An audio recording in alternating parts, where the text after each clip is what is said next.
Assalamualaikum. Tengah sedih ke tu? Saya nak bagi tahu satu hal. Kalau kita ni ada masalah, kalau kita ada problem yang besar yang kita rasa tak mampu nak selesai, ketahuilah, seperti mana kekasih kita menyebut, I'm always close to you. Seperti mana kita pernah ungkapkan kepada pasangan kita, saya sentiasa bersama dengan awak.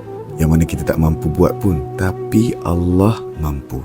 Dalam Al-Quran umpamanya difirmankan oleh Allah SWT, wa iza sa'alaka ibadi anni fa inni qarib.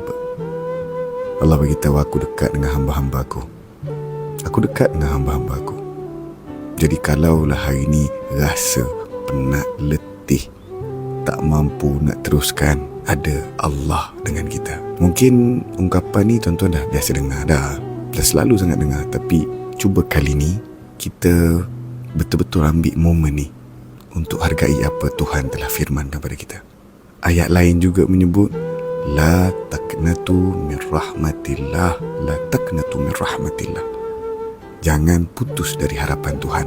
Semoga kita semua disayangi Allah selalu. May Allah brings you grateful moments in life. May Allah always protect you, your family, from any such mazmumah in the world or hereafter, insyaAllah. Salam.